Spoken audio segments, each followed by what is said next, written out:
Hello everybody, this is William Amzallag and I want to welcome you into our fourth episode of Jeunesse Longevity TV.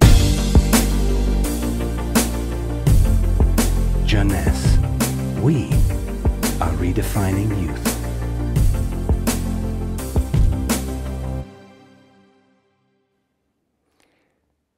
To be born is not a crime. So why should we be all sentenced to death? Is death inevitable?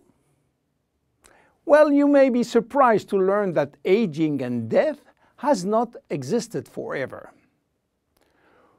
4.5 billion years ago, a single cell came into existence. This single cell did not age. It had the capacity to divide indefinitely. But 3 billion years after, some of the cells started to form organisms such as worms, fish, and finally humans. However, these cells were aging, and their ability to reproduce indefinitely came to an end. And today we know why. Those cells, we call them somatic cells, contain a gene that controls the production of telomerase. And this gene was and still is turned off. Without the ability to produce telomerase, the telomeres will become shortened and cells will die. So why there is so much discrepancies in longevity between human and other animals? Let me give you some example. Have you heard about George? George is an American lobster which was born in 1869 and is now 140 years old. He was a sort of mascot in a New York restaurant and got released in the ocean in 2010. He's probably still alive. How come? Are lobsters immortal? Not exactly, but they do not die of old age because their telomerase is constantly turned on, so the cells do not die.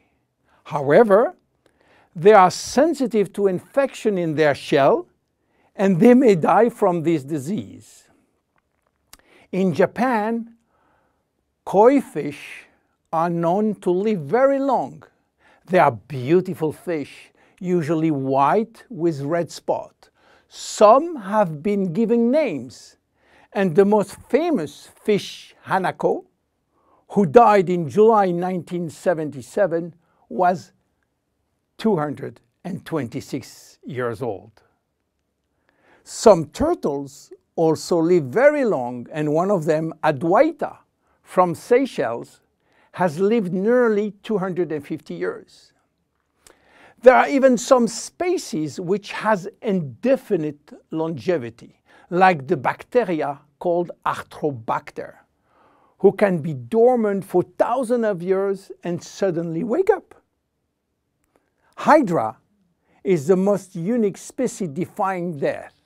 When part of his body is cut off, the body regenerates in 2 or 3 days. Hydra will be potentially immortal because it contains stem cells. In case of injury, the stem cells differentiate to form the missing cells and rebuild the missing part. If some animals can have indefinite longevity, why should we be sentenced to death?